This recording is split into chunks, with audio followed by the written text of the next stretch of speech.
Hello and welcome back to Reading Tintin, A Personal View. And today we are up to the 14th volume of the Tintin Adventures, The Seven Crystal Balls, which, like the last two volumes, Secret of the Unicorn and Red Rackham's Treasure, this is a two-parter along with the volume that follows, The Prisoners of the Sun.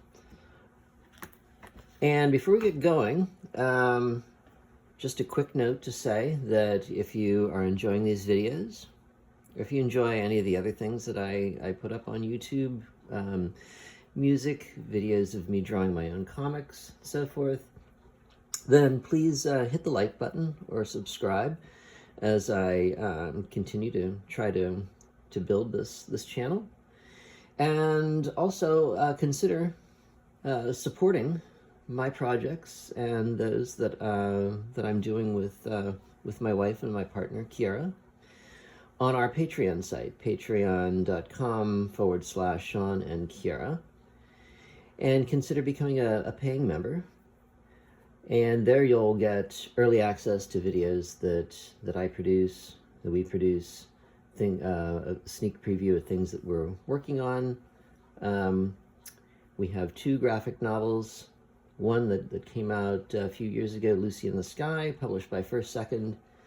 And our new one is scheduled to come out this coming October 2025, and it's called Rhiannon. We just finished with that.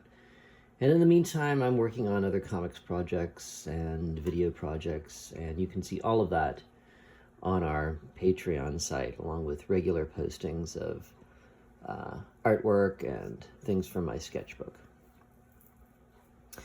So let's take a look at the Seven Crystal Balls.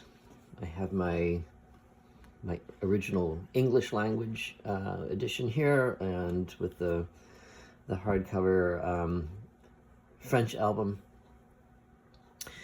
And looking at my English copy, you can see it's a bit worn, but in pretty good shape.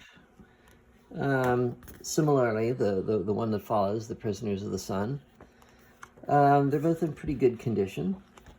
Although they have, I can see there's a little bit of wear.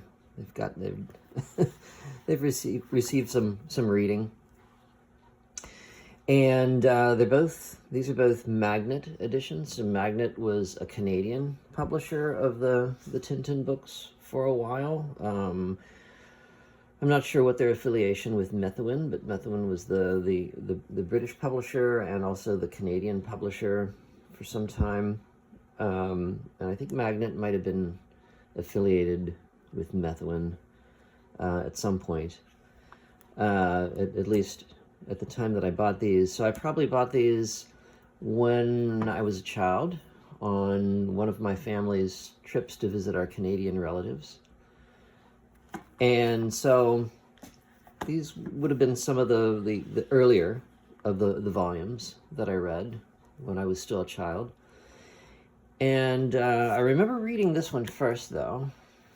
I'm pretty sure that I read this at my cousin's house in Canada. I think they had a copy of it. And so I'd read the second part of the story already before I picked up the first part on my own, and then was able to piece together the first part of the story onto the second part. So these two stories, The Seven Crystal Balls and The Prisoners of the Sun, they followed on from as I said, the previous two-part story, Secret of the Unicorn and Red Rackham's Treasure. And they're considered part of the middle period of the Tintin adventures and of Herge's work, which was really the high point of these books, when it was considered that Herge had really refined and mastered the look and style of the stories. And these books that fall into the middle period are considered the peak of the adventures. And they begin with Secret of the Unicorn, and they continue on through, I kind of consider the calculus affair to be sort of the end of that middle period, and also the kind of the closest we get to a perfect Tintin volume, the calculus affair. And these stories were serialized at first in Le Soir, which was I believe it was a daily newspaper in Belgium, and it had been taken over by the Nazis when the Germans occupied Belgium during World War II. And it was known as the Stolen Soir. It was taken from its owners and taken over by the Nazis, and then continued publication as kind of a Nazi propaganda tool newspaper, in which it supported the German war effort, and editorially it was very anti-Semitic. Herge, in his stories, he tried to avoid anything that was political during this time. As we saw in King Haddock's Scepter, before the war, he would take on some very overt political themes. King Haddock's Scepter was an analogy to the Nazis and their annexation of Austria and invading other places. And right on the eve of their invasion of Poland, and it sort of kind of prefigured that.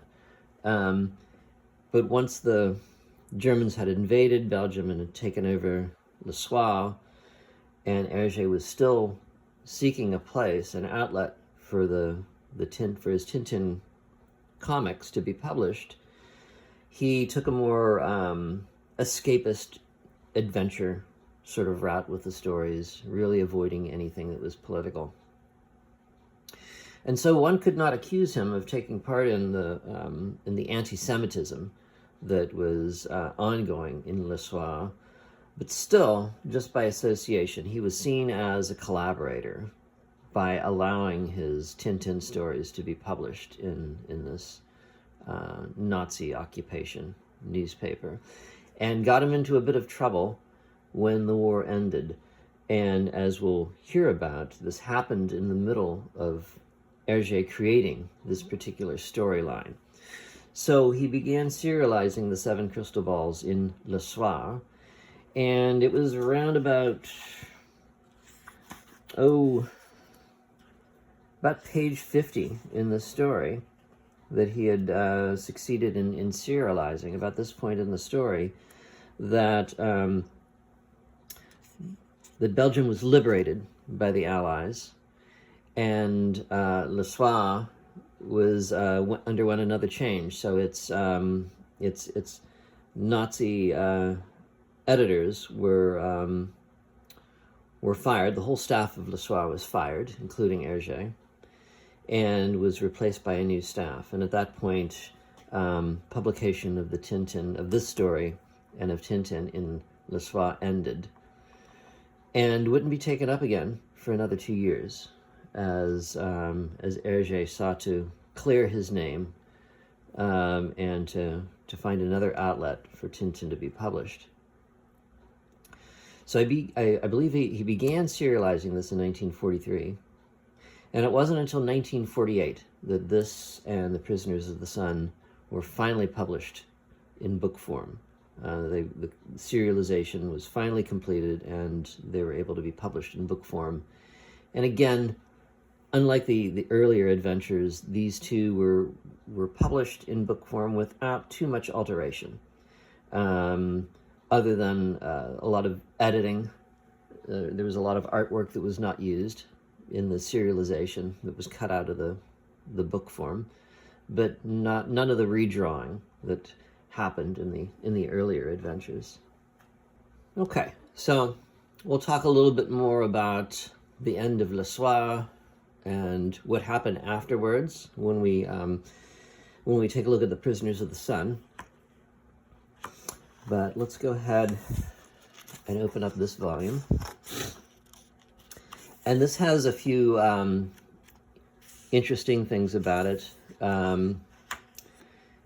It's considered one of the more eerie and frightening of the Tintin adventures. It really does have to deal with some supernatural themes, and there's a mummy involved here, and magic, and in that way it's a little unlike many of the other Tintin adventures. So we start off Tintin on a train. We don't yet see where he's heading, but nice train interiors. So this is another thing that we'll see in this middle period. We see that Herge is spending a lot more time on backgrounds. It used to be, if Herge was drawing Tintin walking along a street in a city, you would see maybe a few lines indicating the edge of the sidewalk, and not a lot of other details. But here, he really is taking the time to draw in the detail.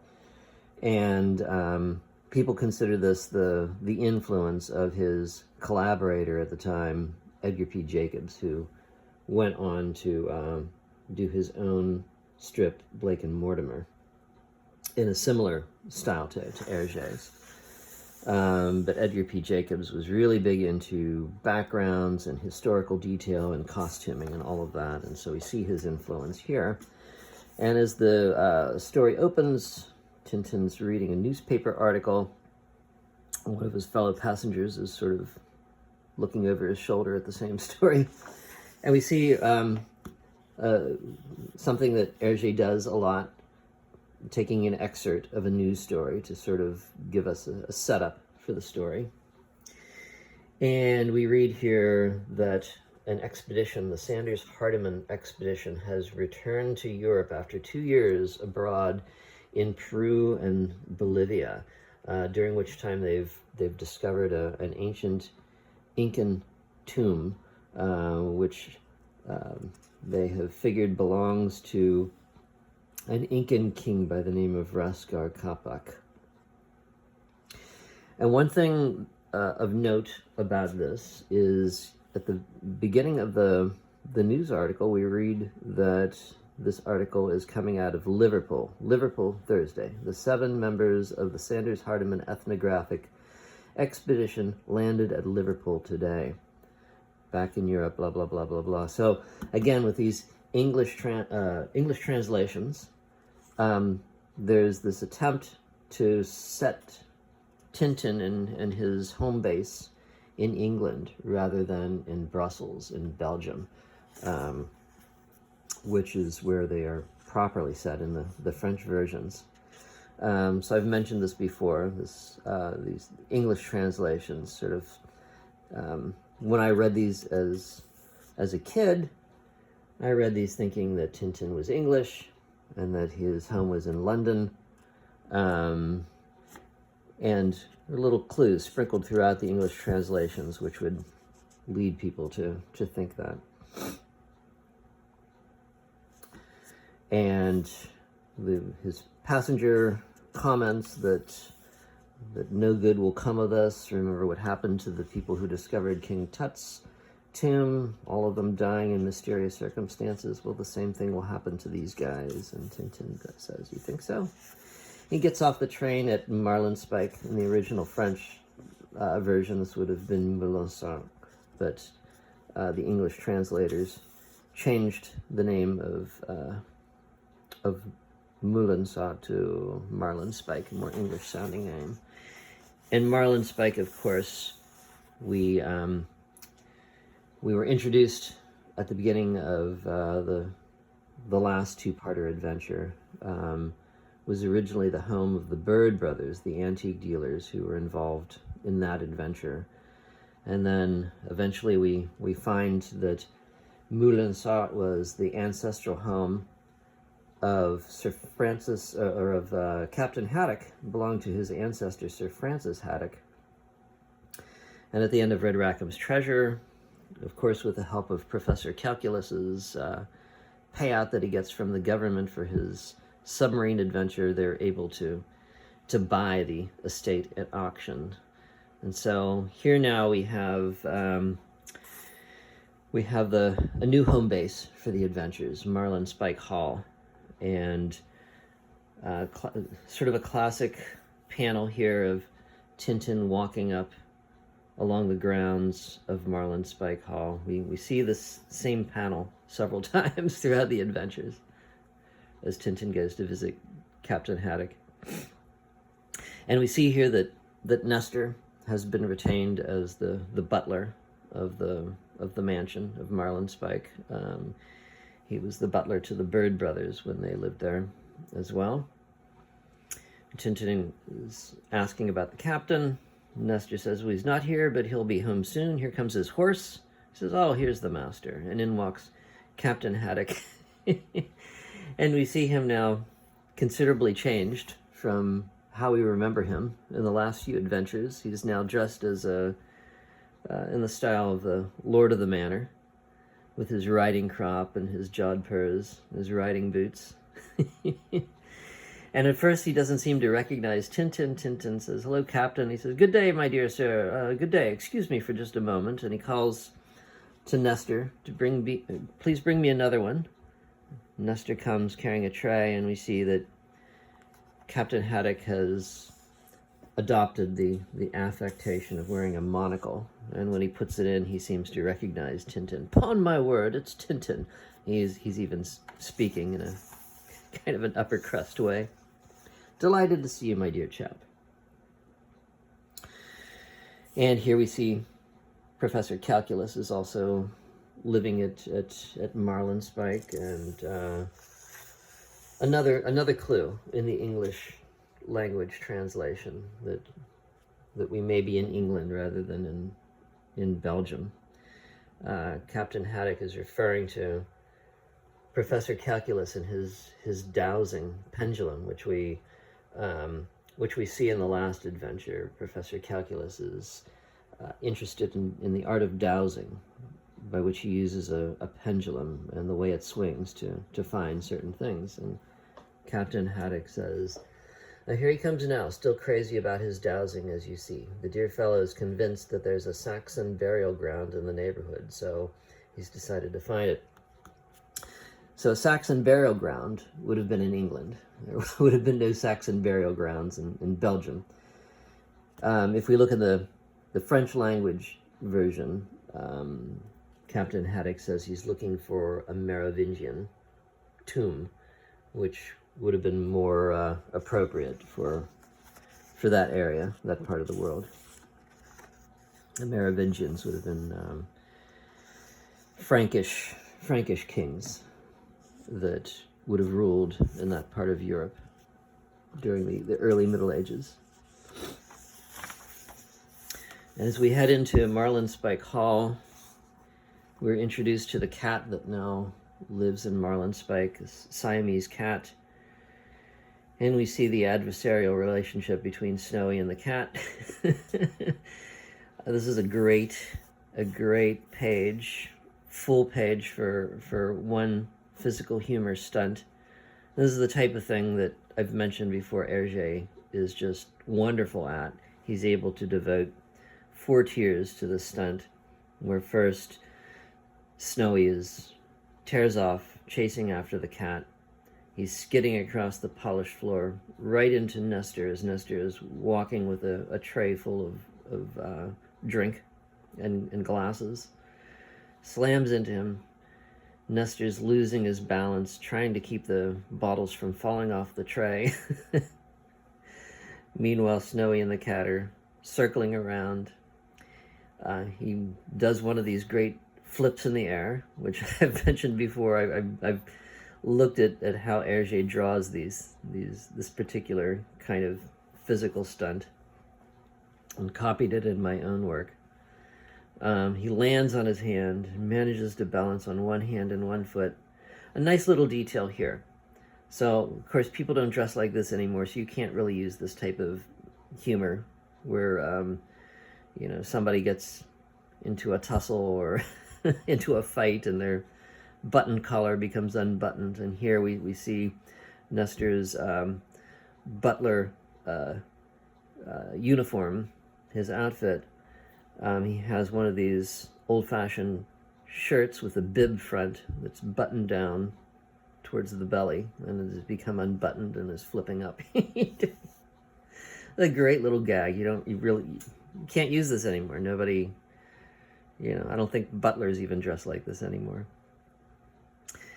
And Captain Haddock goes over to congratulate him on a great save when Snowy comes back through again and knocks everything onto the floor before getting savaged by the cat.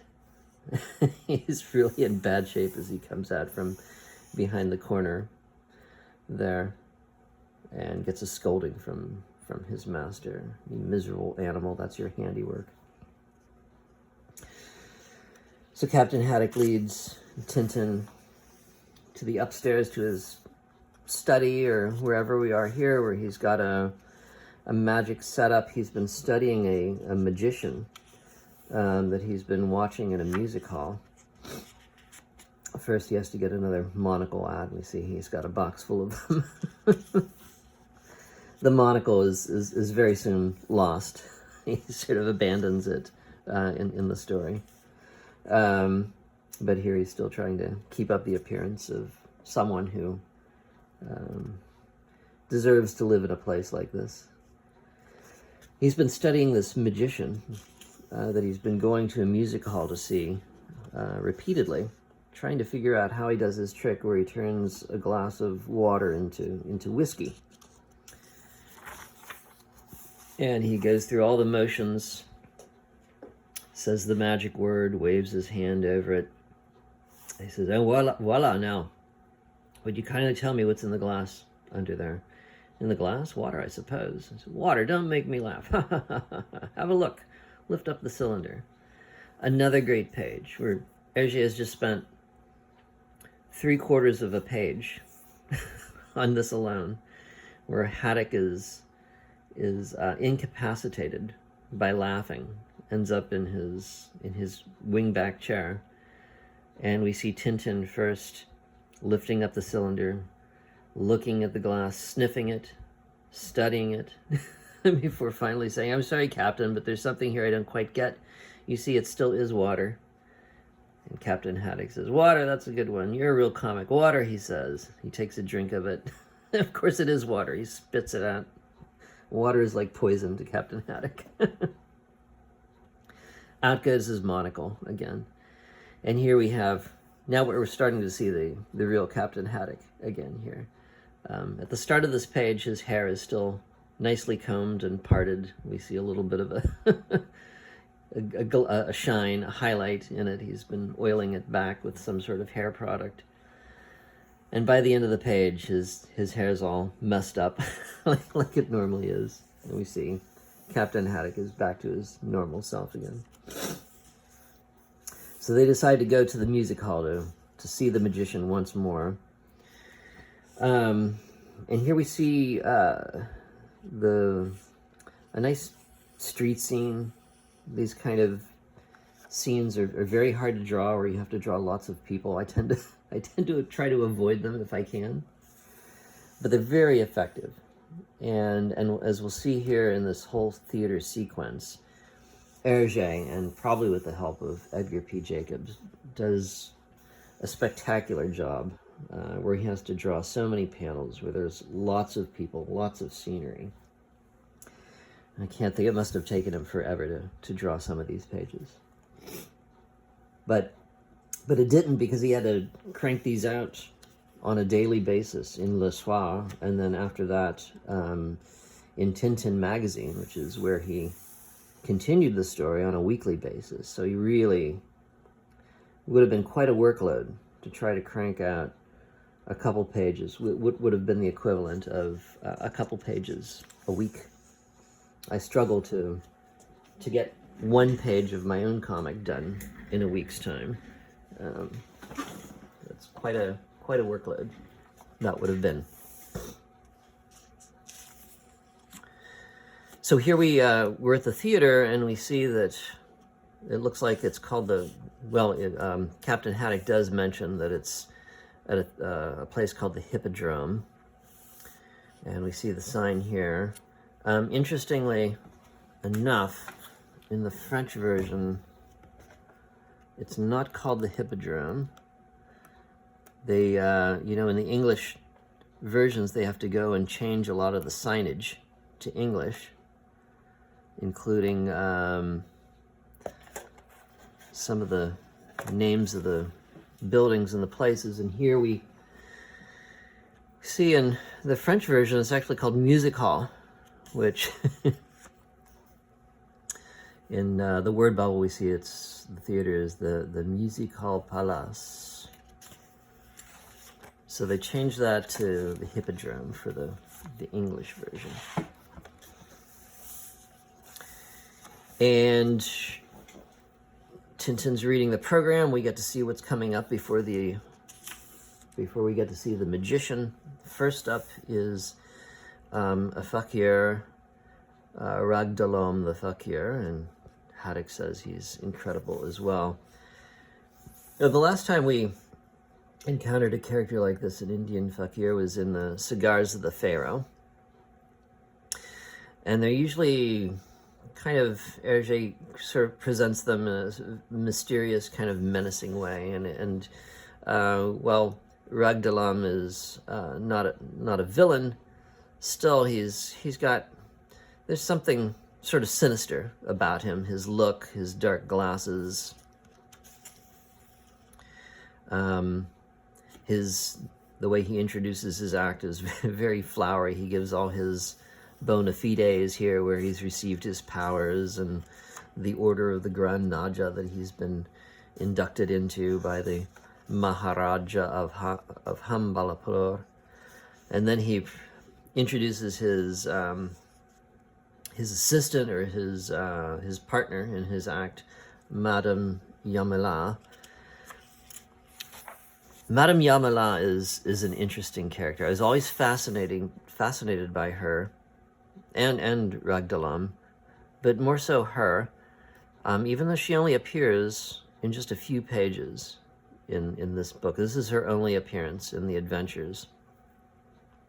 But she's interesting in that she's one of the few female characters that appear in the Tintin adventures. The Tintin adventures are very much a male world. Not many female characters appear, sometimes as extras in the background, but with the exception of Bianca Castafiore, who we'll see here in a moment, Madame Yamala is one of the few. And as I said, her appearance is very brief here. We don't get to see her again, but I was always intrigued by her. I always thought that she would make an interesting character to bring back somehow. And I played around with this idea, as I'm sure many other Tintin fanatics who produce comics themselves have also played around with the idea of producing or writing their own Tintin story, which of course we could never get published because the Herge estate would never allow that. But Madame Yamala is one of the characters that I've kind of thought about creating a story around, bringing her back. She just seemed kind of interesting, and like there must be more to her than what we see here. So Ragdalam puts her in a trance, and they begin their act. And she's a clairvoyant, or a psychic, I guess we would call her nowadays. And they begin by Ragdalam picking out members of the audience, and Madame Yamala then telling us things about them that she shouldn't properly know. Till she finally lands on this woman here, and she states that her husband is a photographer, and the woman responds, "Quite right." But then Madame Yamala begins to go off script a little, and begins acting strangely. We even see the expression on Ragdalam's face that she's doing something that is not part of their act. She begins saying that he's come down with a mysterious illness, and he's very ill, which upsets his wife. And then she goes further. "It is a deadly sickness. The vengeance of the sun god is terrible indeed. His curse is upon him." And then she screams and faints. And Ragdalam catches her before she falls over. And this is immediately followed by the manager of the theater coming out and saying that we must interrupt the program. If there's a Mrs. Clarkson in the audience, will you please return home? Your husband is just taken seriously ill. And we see that it is the same woman in the audience, and everybody is amazed at this. Another thing that I wanted to point out, these shots, first of all, this whole theater sequence is so well done. But these shots where we show from the stage into the audience, I would dread having to draw this.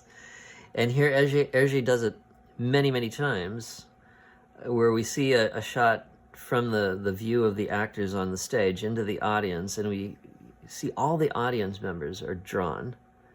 And he really doesn't skimp on this. I mean, if you take a magnifying glass, and it's kind of hard to see because of the color. The color is another great thing about these pages. It's consistent, and they're all done well. And if you look at the close-up here, you can sort of pick them out in the far shots. And the color as well. I mean, look at this panel here where he's coloring the people in the darkness, and then the people on the stage in the bright colors. And we see Tintin and Haddock now in the foreground with the people on stage in the background. And the color that's separating the foreground from the background is just so well done. I've commented before on how well Herge does color in darkness. And next up on stage is the knife thrower Ramon Zarate. And Tintin asks for Captain Haddock's binoculars to get a better look, his opera glasses. And he sees that the knife thrower Ramon Zarate is in fact General Alcazar, which we have not seen since The Broken Ear, one of the very early Tintin adventures. So this is something that Herge will start to do now as we get into these later adventures. He'll bring back some of these characters from the earlier adventures, and General Alcazar actually makes a couple appearances after The Broken Ear. This is the first time we encounter him since then. And Tintin mentions, he used to be the president of the Republic of San Theodoros. So we see General Alcazar do his act, and then next up we have the next act, which is Bianca Castafiore, and here we have another return character. Bianca Castafiore, also known as the Milanese Nightingale, an opera star, who seems to be famous throughout the world of Tintin, the Tintin world. And she's famous for her doing the Jewel song from Faust, which seems to be the only thing in her repertoire. It's what we always see her doing. And she does it at high volume and at such a high pitch that it's ear-shattering. And even though everybody seems to love her, it seems also to be very painful to listen to her. And her first appearance, and the only appearance before this adventure, so here we are, is way back in King Ottokar's scepter. We see her first there. Tintin first meets her there, and she doesn't appear again until this one, the 7 Crystal Balls. She does pop up again later in the Calculus Affair and in the Red Sea Sharks, and in one of the very last adventures, the Castafiore Emerald. She actually is one of the major players. But at this point, we've only seen her in King Ottokar's scepter. But here Tintin says, when they find that she's on the program, he says, she turns up in the oddest places. Sildavia, Borduria, the Red Sea. She seems to follow us around. Now, this would only make sense if the Calculus Affair and the Red Sea Sharks had happened before this adventure, because this is where she turns up in Borduria. She does turn up in Sildavia and King Ottokar's scepter, but they don't meet her in Borduria until the Calculus Affair, and they don't see her in the Red Sea until the Red Sea Sharks. And these adventures happen after the 7 Crystal Balls. So how is it that Tintin can say that she follows them around, and that they've already met her, that the both of them have already met her in all these other places. And the reason for that is the English translation of this volume was not released until after the English translations of the Calculus Affair and the Red Sea Sharks.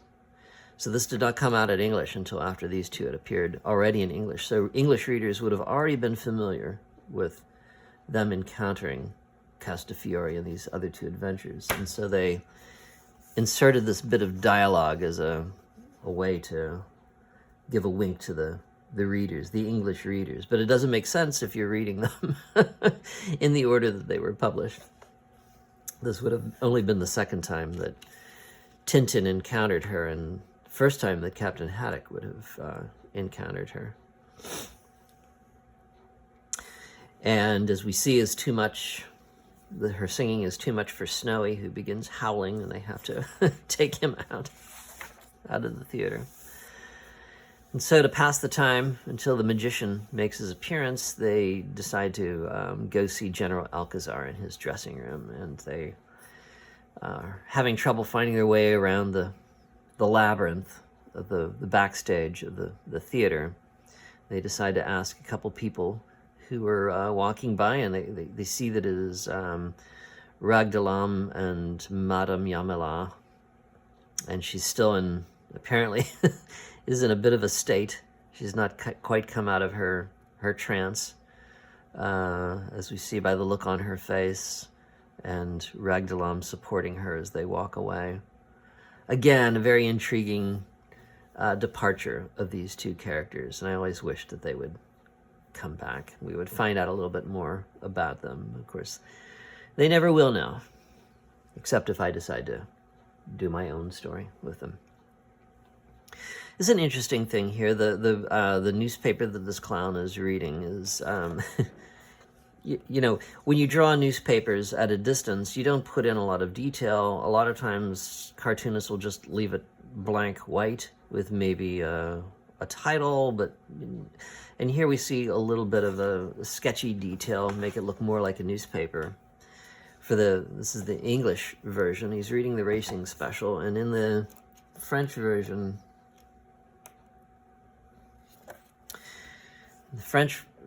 he's reading the sports page as well, but the rest of it is left completely white.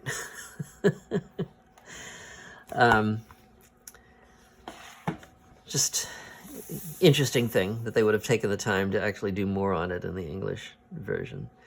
If you look at the signage in the English version, where they've changed the signs to English, a lot of the signs are, you can tell that Herge did not do it. The lettering is not quite as good as in the original, and a lot of times the lettering goes right to the edge of the sign, like this keep out sign. So the signs in the English versions are often kind of subpar to the rest of the artwork, as they've had to be redrawn or relettered. So we have our encounter with General Alcazar, and we learn that his rival, his foe, General Tapioca, has seized power in San Theodorus again. As we read in The Broken Ear, they have this back and forth thing where one of them is in power and the other is out of power. And again, this whole relationship between the two of them will come to a head in the very last of the completed adventures, Tintin and the Picaros.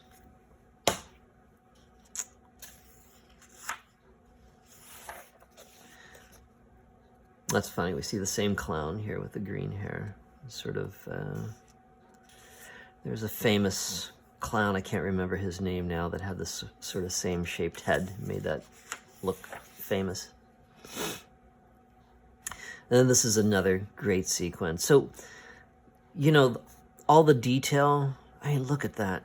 All this detail of backstage. This is obviously Edgar P. Jacobs who's responsible for getting all this detail down. The scenery sort of leaning up against the walls, This panel here will come to in a moment.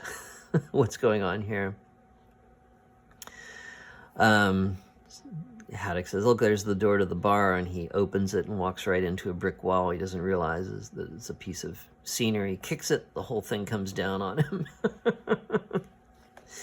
Edgar P. Jacobs was a fan of the theater, so this would have all been very familiar to him. He would have been familiar with how a backstage looked. And so we come to this sort of climatic scene to this sequence of the story where Captain Haddock stands up, recovers from having the scenery fall down on him.